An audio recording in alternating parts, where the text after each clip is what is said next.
Assalamualaikum warahmatullahi wabarakatuh.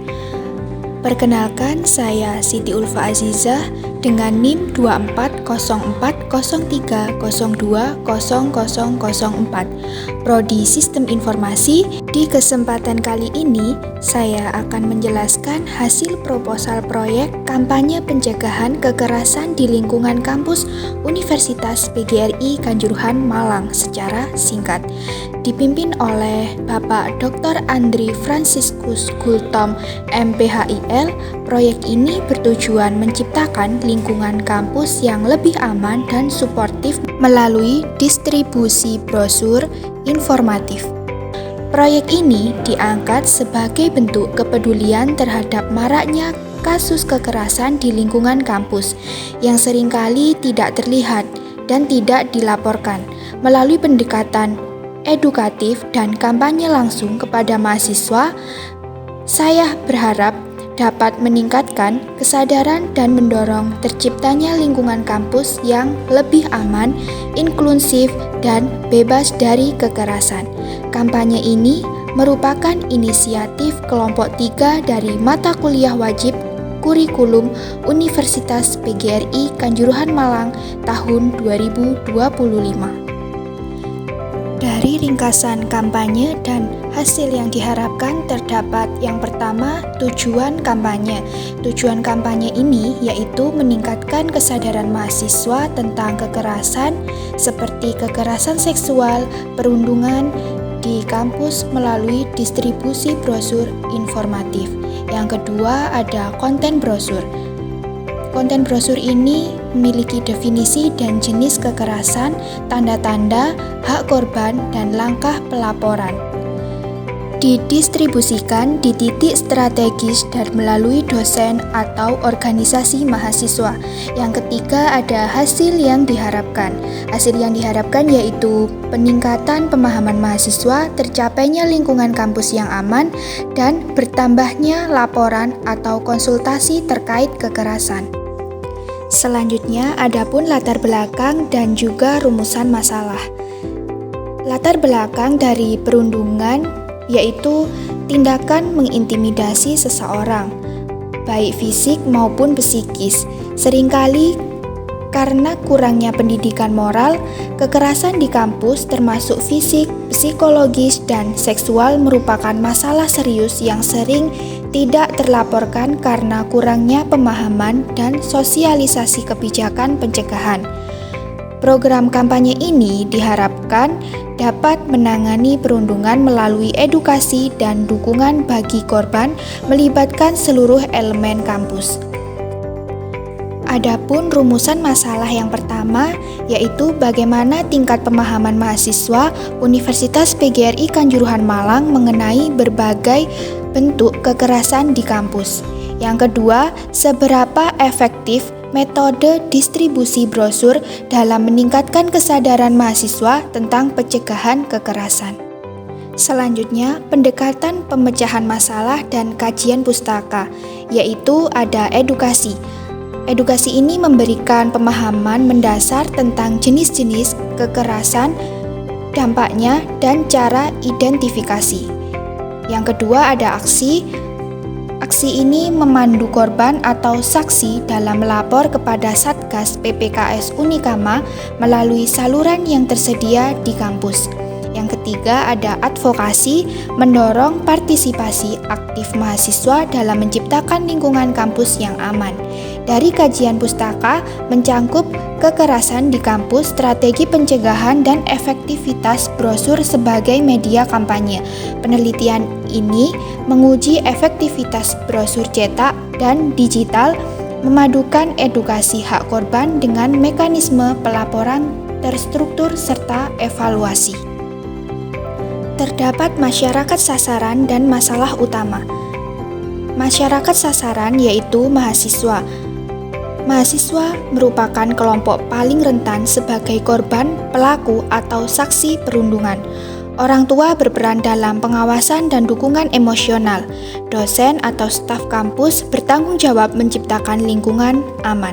Masyarakat umum dan tokoh masyarakat juga berperan dalam membentuk perilaku anti perundungan.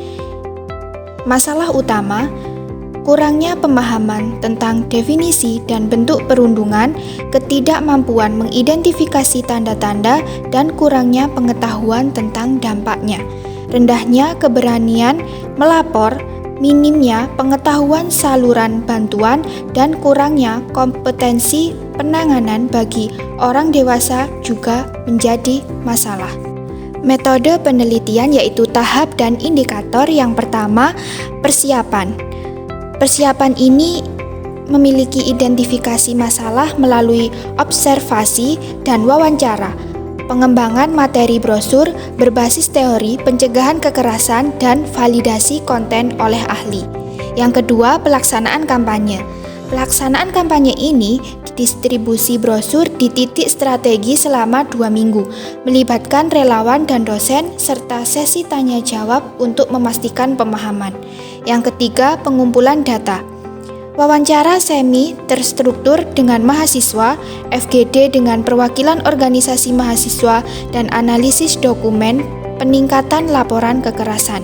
Yang keempat, analisis data.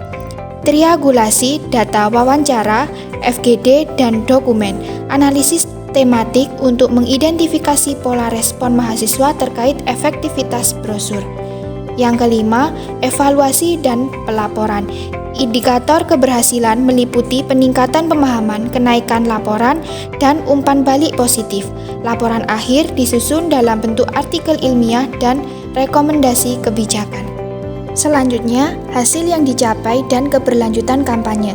Dari hasil yang dicapai, kampanye ini berpotensi meningkatkan kesadaran mahasiswa dan sivitas akademika, mengubah sikap dan perilaku terhadap kekerasan, menciptakan lingkungan kampus yang aman dan inklusif, serta meningkatkan jumlah laporan kasus kekerasan.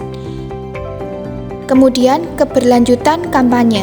Strategi keberlanjutan meliputi integrasi dengan kegiatan akademik dan organisasi mahasiswa, pembaruan dan penyebaran brosur berkala, kolaborasi dengan unit layanan kampus, digitalisasi brosur dan media sosial, serta evaluasi dan monitoring berkala.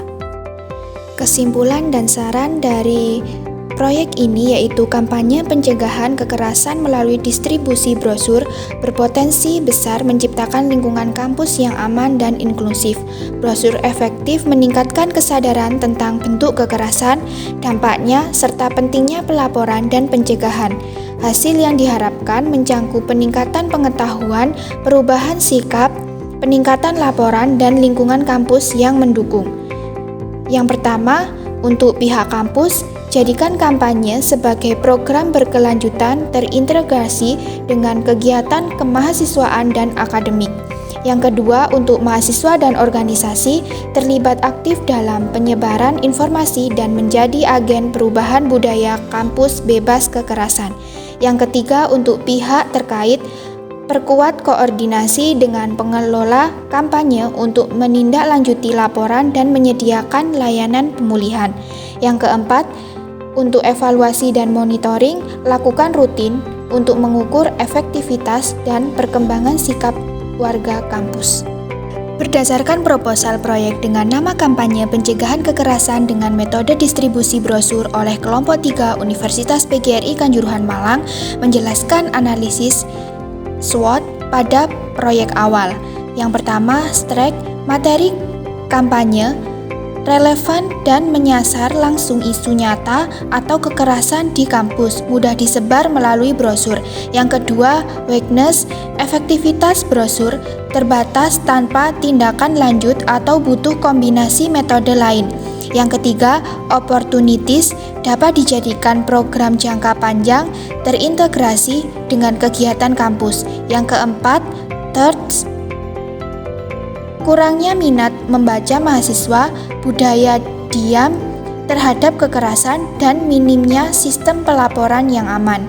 Cara mendapatkan data di lapangan untuk membuat proyek, data ini dikumpulkan melalui yang pertama, wawancara semi terstruktur dengan mahasiswa. Yang kedua, ada focus group discussion atau FGD dengan organisasi mahasiswa.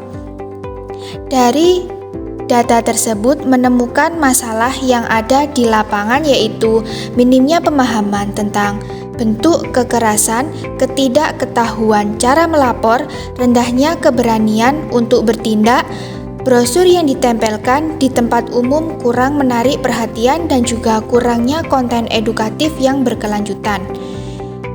Yang dilakukan tim kami dalam pembuatan dan proses mendesain proyek dengan cara melibatkan semua anggota dan juga survei lokasi dan kebutuhan, mendesain konten dan visual brosur, validasi oleh ahli, distribusi langsung ke titik strategi monitoring dan evaluasi bersama, serta penyusunan laporan akhir. Peran dalam proyek tahap 1 dengan menyebar brosur ke lokasi seperti kantin, perpustakaan, dan lobi fakultas, menjawab pertanyaan mahasiswa terkait isi brosur, dan juga berinteraksi langsung dengan sasaran kampanye. Kemudian yang dilakukan untuk proyek tahap 2 yaitu monitoring dengan menganalisis efektivitas distribusi brosur, wawancara dan FGD menunjukkan efektivitas terbatas jika tidak disertai pendekatan lain. Dari temuan, mahasiswa cenderung mengabaikan brosur tetapi menyambut baik metode interaktif dan digitalisasi konten. Tanggapan pihak luar dalam pembuatan proyek tahap 3 dengan evaluasi yaitu banyak yang menyambut baik niat dan topik kampanye. Menyarankan pendekatan lebih menyeluruh seperti sosial media, diskusi interaktif, atau kolaborasi organisasi mahasiswa. Dan juga kampanye dianggap langkah awal yang baik tapi perlu strategi lanjutan. Yang dapat diambil dari pembelajaran mengikuti proses pembuatan hingga pelaksanaan proyek PJBL ini yaitu pentingnya komunikasi efektif dalam kampanye sosial, tidak cukup hanya penyebaran informasi, perlu dibutuhkan pendekatan partisipatif, kerja tim dan peran aktif setiap anggota sangat penting. Kampanye sosial hanya adaptif terhadap media yang disukai target, misalnya media digital. Refleksi yang bisa disampaikan dalam menjalankan ini terkait dengan keterlibatan mahasiswa dalam perwujudan pendidikan Pancasila, yaitu mahasiswa mampu berperan aktif sebagai agen perubahan sosial. Proyek ini mencerminkan nilai-nilai Pancasila, yaitu kemanusiaan, keadilan, gotong royong, dan kepedulian terhadap sesama. Melalui kampanye ini, mahasiswa belajar memperjuangkan hak korban dan membangun budaya kampus yang aman dan inklusif. Demikian pemaparan dari saya mengenai proyek kampanye pencegahan kekerasan dengan metode distribusi brosur di lingkungan kampus Universitas PGRI Kanjuruhan Malang. Saya menyadari bahwa kampanye ini masih memiliki keterbatasan, namun saya percaya bahwa langkah kecil ini dapat menjadi awal dari perubahan besar menuju kampus yang lebih aman dan peduli terhadap sesama. Saya mengucapkan terima kasih atas perhatian dan kesempatan yang diberikan. Mohon maaf jika ada salah kata. Wassalamualaikum warahmatullahi wabarakatuh.